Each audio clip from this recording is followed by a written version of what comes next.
All right, welcome everyone to the Vinny Joe Show, episode number 3. I'm joined today here with Mike Tolliver again. We're going to be breaking down the Total Money Makeover by Dave Ramsay, kind of going over the key takeaways, our thoughts, what we agree with or disagree with. And I just had Mike on recently. We were talking about the Random Walk Down Wall Street, that book. So if you're interested in that, I'll put a link to that down below. But how are you doing today, Mike? Doing good, doing good. I've enjoyed kind of talking through all this, different stuff that people read about. They don't necessarily know, is this the expert opinion? Is this not? I love kind of cutting through the bowl and getting straight to the meat of the matter. So appreciate you having me back. Yeah, always, always a pleasure. Look forward to hearing your thoughts on, I guess, a sometimes controversial figure, Dave Ramsay here sometimes. But for the people who maybe aren't familiar with it, Dave Ramsay's book, The Total Money Makeover, basically is a financial self-help book. Just offers a structured plan, essentially, at achieving financial freedom. And he kind of follows this 7-step process, which simply put, step 1 is just to save up a 1-month emergency fund. Step 2 is to pay down debt using the debt snowball, he calls it, which is where you don't focus on paying off your highest interest debt. You instead pay off the lowest amounts you owe first, just to kind of build up momentum, get the snowball rolling down the hill. Step 3 then is to save 3 to 6 months of expenses for a fully funded emergency fund. Step 4 then, once you've accomplished all these things, is to save/invest 15% of your income for retirement.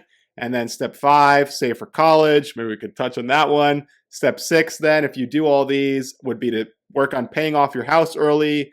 You save the mortgage for last, when you've paid off all your other consumer debt, making that the last thing that if you could pay off your mortgage, you're officially debt-free. Congratulations. And then step 7 is, you can finally then focus on building wealth and giving. So I guess to start there, Mike, do you agree with his 7-step method?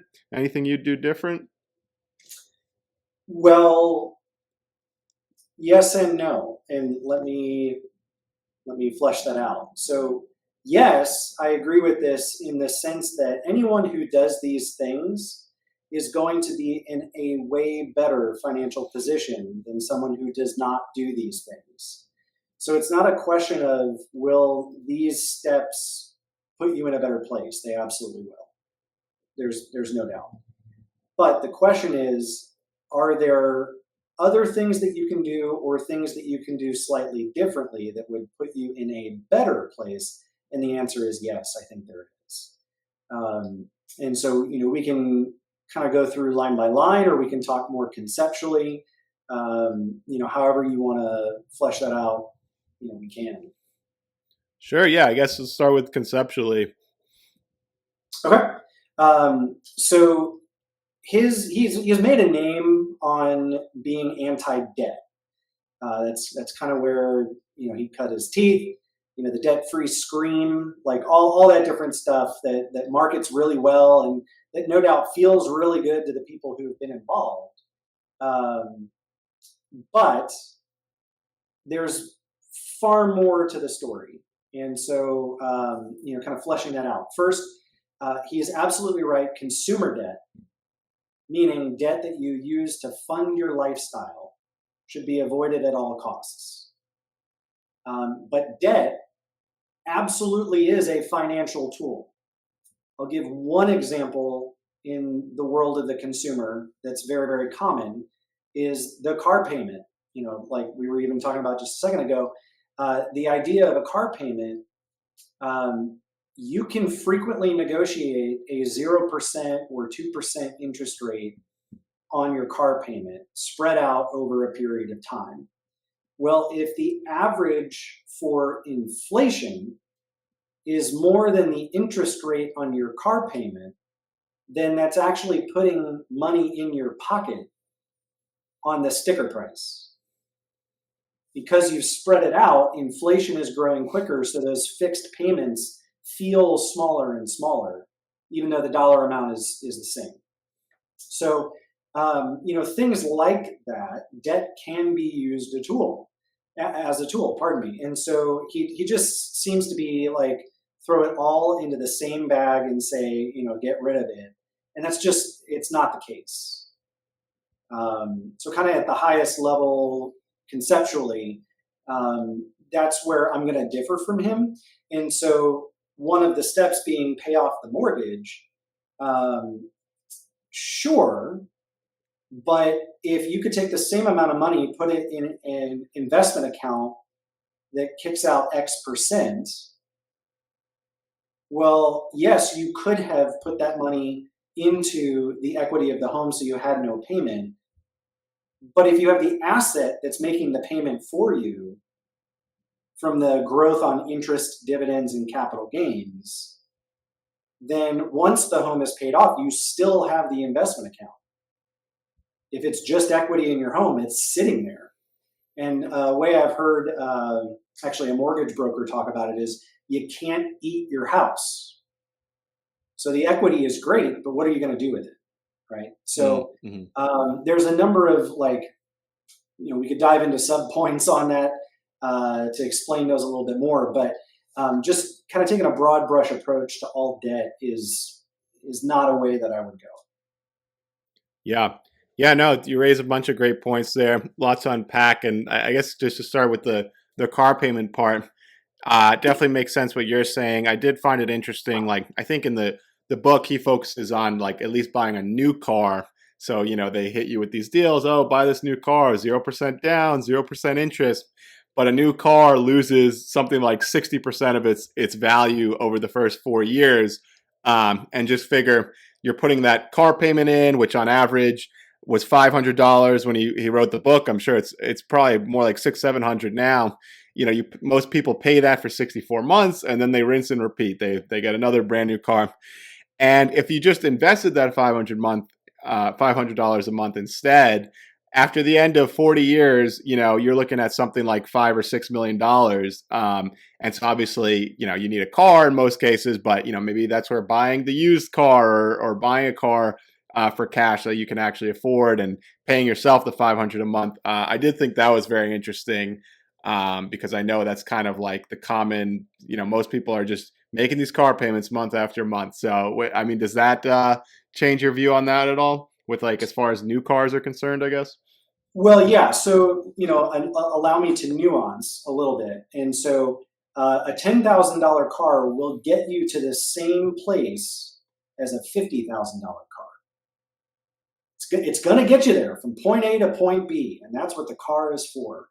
So if you have a choice between a $10,000 vehicle and a $50,000 vehicle, that monthly payment, which, if we're just talking about cash flow, is going to be far easier to handle on the $10,000 vehicle because it's a smaller sticker price.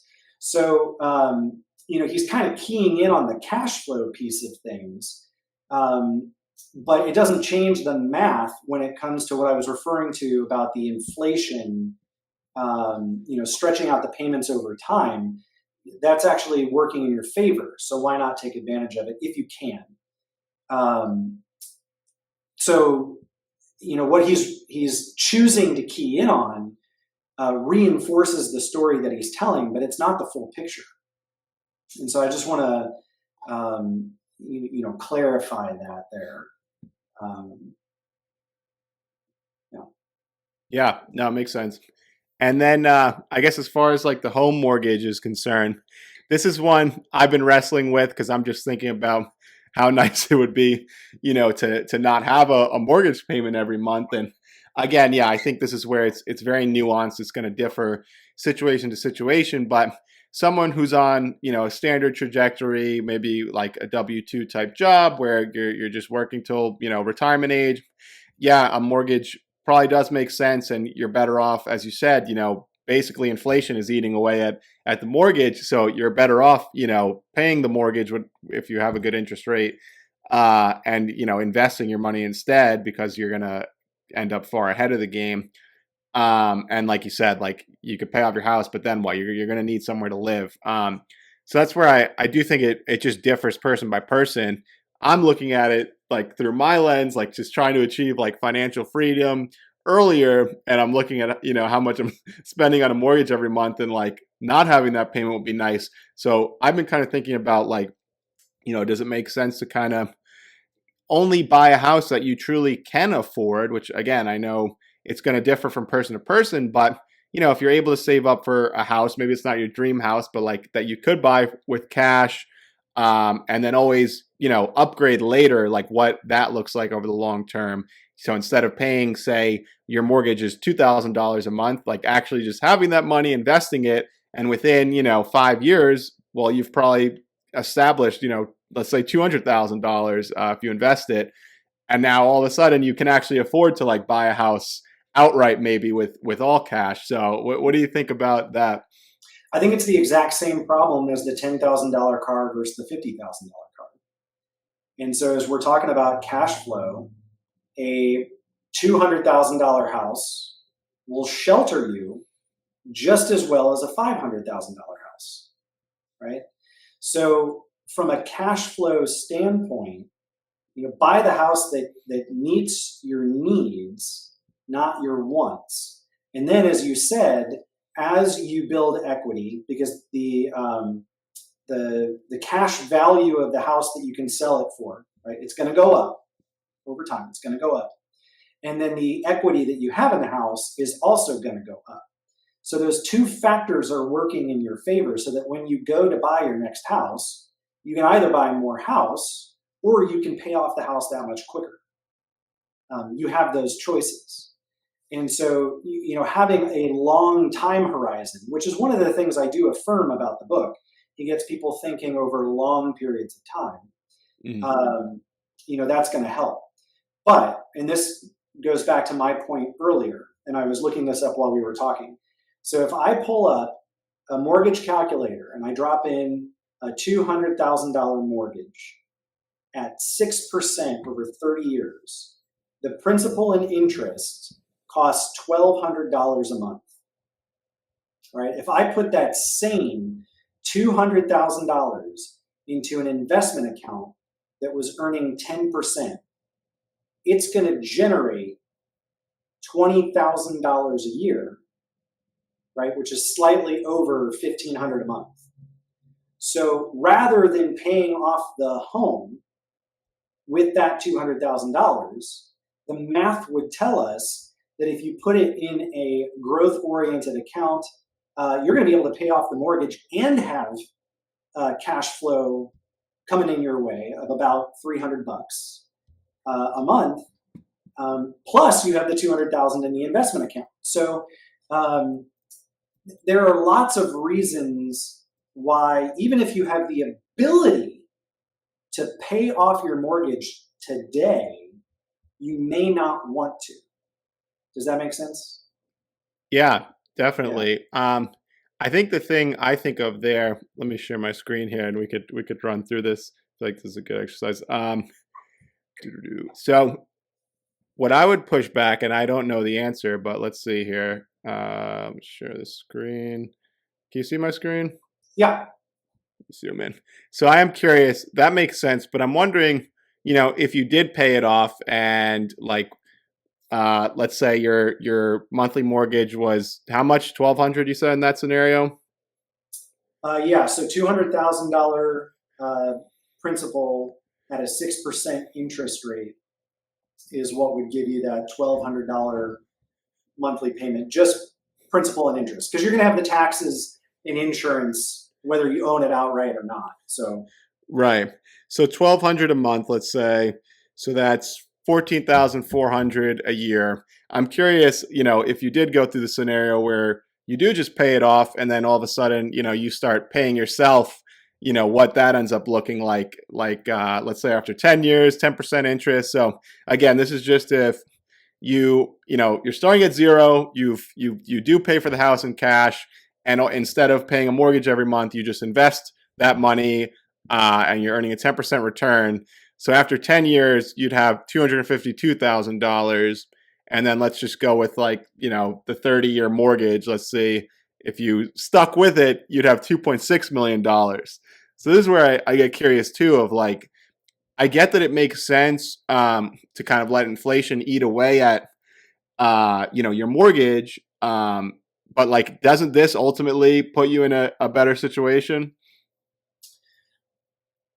Um, no, and the reason is overpayments into a mortgage account to pay off the mortgage sooner have a 0% growth rate.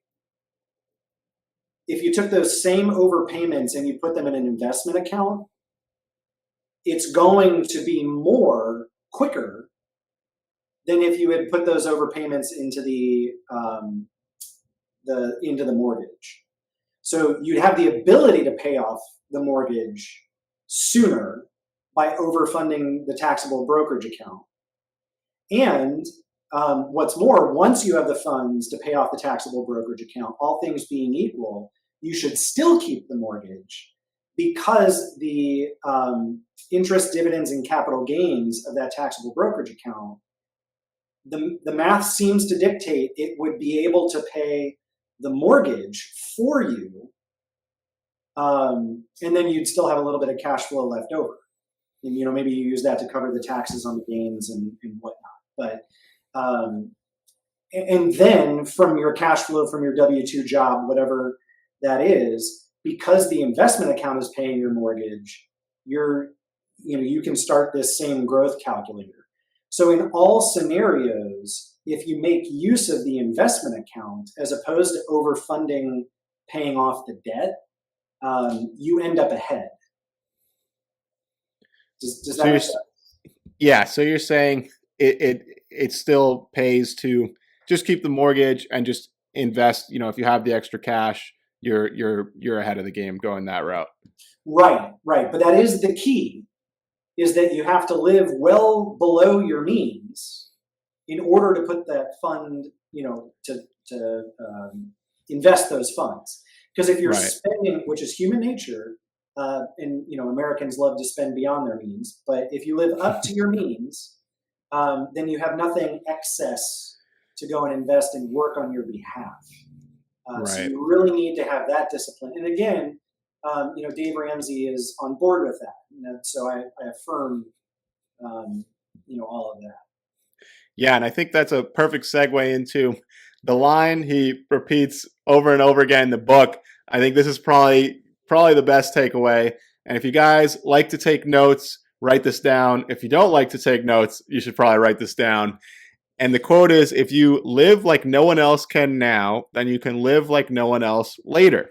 And that's kind of going in line with what you were just saying, is like, a little bit of delayed gratification, and goes to this focus on like your long-term financial goals and delaying some of that immediate gratification, whatever you want and desire today. We're not talking about a lot, but just 10%, whatever it is of your income that you can afford to invest, can go a long way in living like no one else can later. So would you agree? Absolutely. And so that discipline of living within your means and actually below your means, is something that you will carry with you your entire life. And if you're able to do that, you will not only see your means grow, but then the disposition to deal responsibly with those at every phase of life will be instilled in you. Those folks that have been disciplined savers their entire lives, when I meet with them, I'm actually having the conversation of, you need to spend more. And it's because they have this, ingrained in them. They have overfunded their financial goals.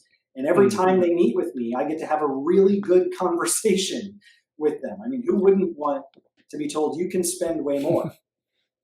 And so I much prefer doing that, but I can almost always only do that with those folks that have been living below their means, for their earning years. I'll contrast that with a gentleman that I met 2 months ago. I met with him 2 months ago to, talk a little bit about some financial moves he could make. And he literally said to me, with what sounded like a badge of honor, "Mike, I'm a one marshmallow kind of guy." Now, I don't know if you're familiar with the experiment that has been done, over and over and over with kids, to say, hey, I can give you one marshmallow right now, but if you wait 5 minutes, I'll give you two marshmallows, right? 5 minutes for 100% rate of return. I'm not even sure what the rule of 72 says that interest rate is, but it's massive, right? So you wait 5 minutes and you get double the marshmallows. But if you take the marshmallow now, you only get one. And he said to me, I'm a one marshmallow kind of guy. It's like, I can't help you. So whatever your financial goals are, I know that you will never achieve them because you are literally working for the weekend. And after the weekend, it's gone. Yeah, I think a lot of people fall into that trap, and we could kind of touch on, how do you live below your means? Some techniques to get there, and I know Ramsay brings up might be a little dated, but I think you can modernize this idea of having cash envelopes for categories. So he suggested just paying for everything in cash, because there's definitely something psychological there when you're seeing your money, just your wallet get thinner and thinner versus this little piece of plastic credit card that we just mindlessly, we don't even have to swipe it anymore. Like soon you won't even have to take it out of your wallet. They're making it easier and easier to just blow your money with the tap now. But, say you have a cash envelope, or maybe in 2024, it's a spreadsheet where you have a monthly allocation per category. So, $500 food budget, whatever the number is for the month, $100, for fun activities, whatever the numbers are that make sense, that enable you to live below your means and ensure that you have leftover amount to fund your emergency fund if you need to, or start investing it if you already have the emergency fund. And I like that idea a lot because, if you set these parameters at the beginning of the month, and you have $500 to buy food, and you've spent $500, you're done. You're tapped out for the month. So start living off some ramen, I guess. But I think that's a great method, just to kind of, if you need to kind of get things under control. And I think it's just always a good idea, because I even just look at the holes in my budget and kind of cleaning that up. There's always work to be done there, and you can't, you got to track your numbers. I mean, same with life, business, your budget. It's kind of hard to like make the change if you don't even know what you're working with.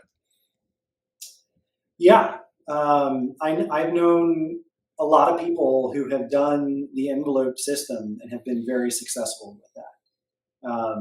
Like you said, I think you can kind of modernize that a little bit, but you need to be conscious of your cash flow.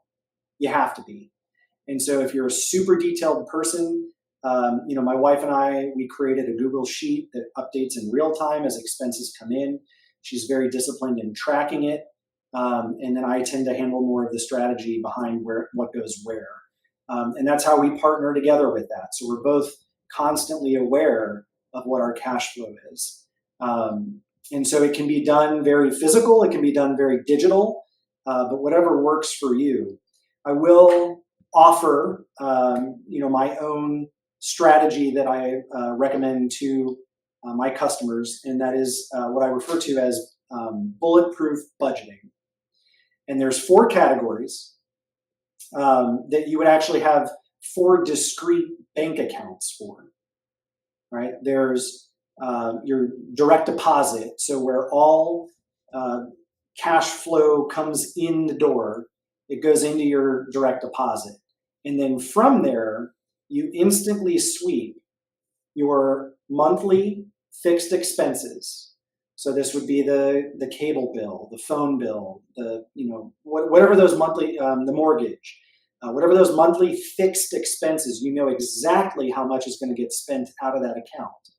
So you can, as soon as the money hits your direct deposit, the full amount for that month gets transferred into your your monthly fixed expenses, and you can forget about it. It's out of that direct deposit. The next one is the annual fixed expenses. So, maybe you buy your streaming subscriptions on an annual basis, so you get to save a bit of money. Maybe you pay for your auto insurance or home insurance for the year, so you save a bit of money. Those are those annual fixed expenses. You know exactly what they are, and you can escrow for them throughout the year. So you total them up, you divide by 12, and then you instantly transfer that money out of your direct deposit account once the payments hit. And then the third, I'm holding up five fingers. The third account that you're moving money into, the fourth account total, is the variable monthly expenses. And so there you're just setting a budget. Maybe it's eating out, maybe it's entertainment, maybe it's vacation, whatever it is. But we're not going to spend more than this amount, even though we don't know exactly what it's going to be. We're not going to spend more than that. You transfer that out right away. So what's left in your direct deposit is money left for investing, to whatever financial goal you're currently trying to achieve. And then all your expenses are covered, but then you have your opportunity for investing in yourself. And so that's a very clean way to do your budgeting, and it doesn't have to be done with envelopes, and it's automatic, which is why I refer to it as bulletproof budgeting. Yeah, that's a great method. I like that. And I've heard, I've also heard just kind of having people who have multiple bank accounts just for like per category, the pet fund, the house fund, and you just get in the habit of each month a portion of that check, just directly going into these accounts. That way you can kind of be proactive for, when things arise, instead of reactive for those fun surprises life always seems to throw at you. Yeah. I think a couple other interesting things from the book, like he mentioned how the average working family will make $2 million in their lifetime. I'm sure it's a lot more now because I think it's a little dated with inflation and everything. But, we're never really taught anything about how to manage that money. I mean, because that's pretty crazy to think about. Your lifetime earnings is millions of dollars. Like, I don't know that really crosses people's minds. And, just think if you could even just take 1% of that and start putting it aside, 5%, 10%, like quickly becomes quite a pile of money. Absolutely. And that's why I always advocate people starting sooner with the saving/investing, because then it doesn't require as much over that lifetime of earning because your investments are working for you. And everybody always thinks when they see the power of compounding growth chart, they always think if they delay 5 years that they just missed that front end, that smallest tail of the exponential growth, but they're actually missing out on the final 5. And that's what a lot of folks don't think. And so, if you're aggressively paying off your debts and waiting to invest until you've freed up that cash flow, you're actually missing out on all those years in between. So, if you turn a 30-year mortgage into 15, good on you, but that's 15 years that you've lost from the end of the compounding growth chart. So it's not a straight line, like he kind of paints that picture of your entire earnings history. It's actually that 1% that you delayed on, investing in yourself at the front end. Well, suddenly that becomes 2% 5 years later for the rest of your life. Well, suddenly that becomes 5% 5 years after that. And it's because you're missing out on that compounding growth. Yeah, makes sense. Yeah. Yes, compound interest is the eighth wonder of the world, right? They call it. Yeah. And I think one other thing I just wanted to touch on quick was, I think we're living today, everyone on social media and stuff has an idea of what, millionaires and wealthy people look like. But in reality, they are not what you think. Millionaires, by and large, are living in middle-class homes. They're driving 2+ year-old cars. They're buying used cars, and they're investing the difference. And that's the difference. That's how you really get ahead. Obviously, you're going to have the people who get lucky or, the exceptions. But the vast majority, that's basically the surefire way to get there, right? That is an option that anyone, especially if you start young enough, can get there with. Yeah, and I think that's a wonderful takeaway from the whole conversation. The vast majority of millionaire clients that I have were rank and file employees who were disciplined savers for the duration of their career. They lived well within their means. They saved and invested the difference. And when they retire, they had plenty to continue their lifestyle with their portfolio supplementing Social Security, which a lot of folks don't even want to include Social Security as a part of their financial success in retirement because they don't know what's going to happen with it. So I think that's a wonderful takeaway. Is that anybody can be that person? Definitely, yeah. Was there any other takeaways or anything you want to touch on?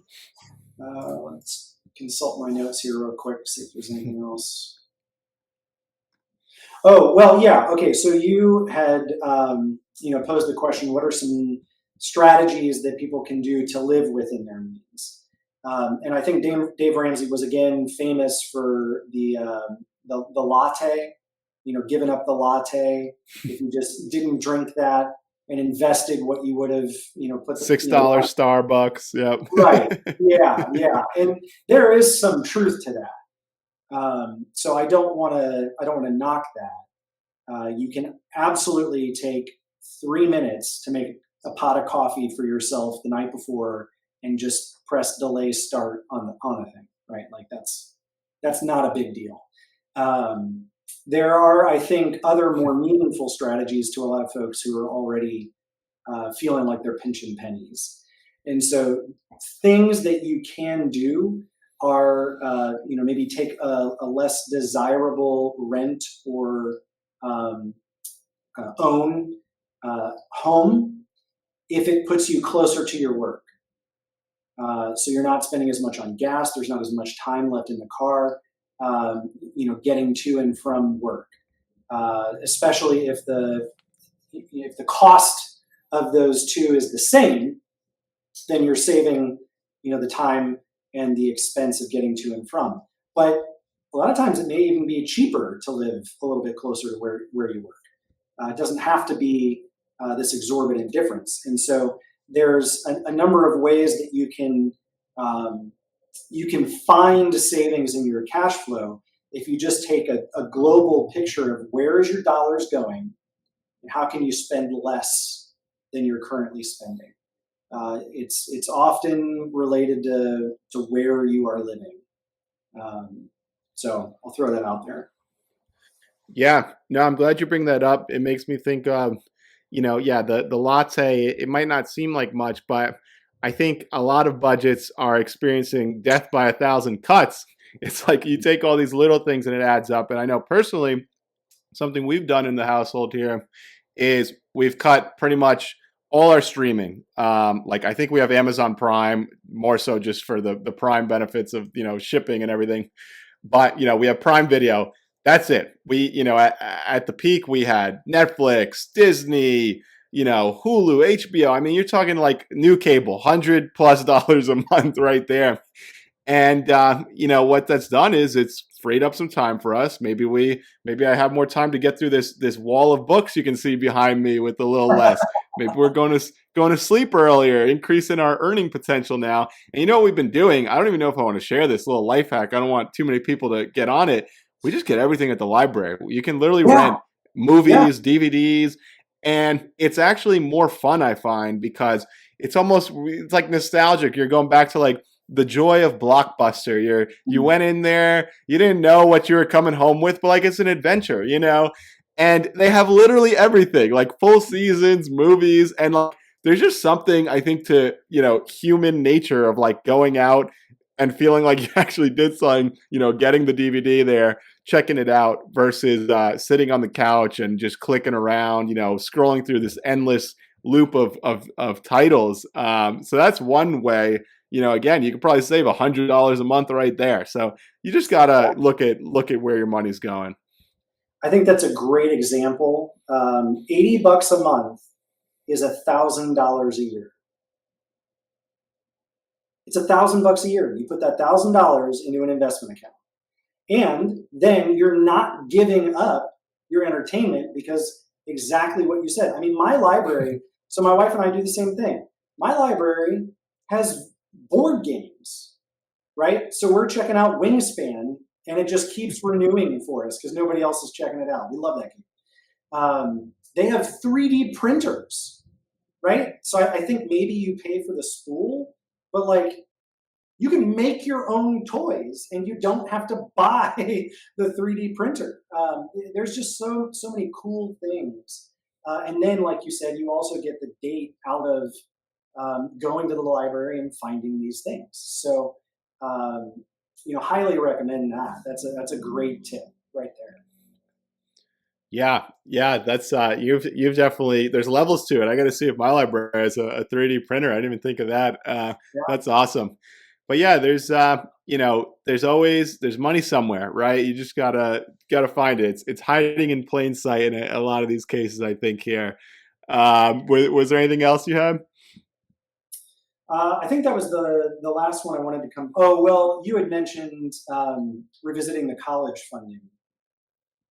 Do you want to hit Yeah, on that? how do you look at that? Yeah, do you think yeah, so I was just talking about this with someone the other day. It's like, if you're having kids today, how are you looking at that? I mean, 20 years from now, is college even going to be what it is today? Are you still doing, the 529? Like, yeah, I'm curious what you think of all that. Yeah, so it's a great question, and there are many aspects to it. The first, there are some significant changes coming to academia. And so, what is that going to do to the cost of education? What is that going to do to the nature of education? That's a big one. Another one is there are many viable paths to earning a meaningful career um, that don't go through college, right? There's just so many, and so um, if you spend a significant amount of your cash flow funding a 529, you may end up in a situation where you have overfunded it because your kids get a scholarship, they go to a trade school, they go to the military. There's any number of scenarios where they just wouldn't have a need for the funds that are now locked into the 529. I do think legislation is allowing for more and more opportunities for people to withdraw for other circumstances. So one of the most recent changes is you can pull some out to pay off student loans, for instance, for the parents who are actively contributing. You can pay off your own student loans, just depending on how you set it up. So I'm not recommending anything. It's just there's been changes there to acknowledge this. But even if you overfund it, and this is an important caveat, you still got tax-free growth on the earnings. And even with the 10% penalty to distribute for non-education items, the power of that tax deferral over that period of time probably makes up for the penalty that you're going to end up paying on the distribution. So it's not so catastrophic a thing. What I would do is do some actual planning around what the possible funding need is, and then fund 50% of it. Right? Outside of the 529, you can do any sort of investing that's not tax advantaged like the 529. But then at least you've got a portion that's growing in a tax-free environment to cover those potential expenses. And then if for whatever reason your kid doesn't, you can then shift ownership for benefit of that account to another family member. Maybe they do need it. So we only have one 529. We have two kids. But if one of them doesn't end up needing it, we can shift it to the other. It's very flexible in that regard. Every state has their own investment options, tax deductibility, and things like that. So you really have to kind of look into that. There's a couple of good resources that are out there that can guide you. But I wouldn't say I'm anti 529. I'm just make use of the tool responsibly because anything could unfold. So. Right. Yeah, no, those are all great points. Well, this was a fun one. Always a pleasure having you on. And I guess I gotta just say it again to end with: if you can live like no one else can now, you can live like no one else later. And for everyone, it's going to look different. It might mean 3 years, 2 years. One, I mean, it might even be less. It might just be a year of like really getting disciplined and, doing what you got to do and just changing the trajectory for the rest of your life. So thanks for coming on here, Mike. Always great going through our little book club we have here. And like I said, I'll put a link to our last one on the Random Walk Down Wall Street as well. Great. Thanks again for having me. Anytime. Thanks, guys. See you on the next one.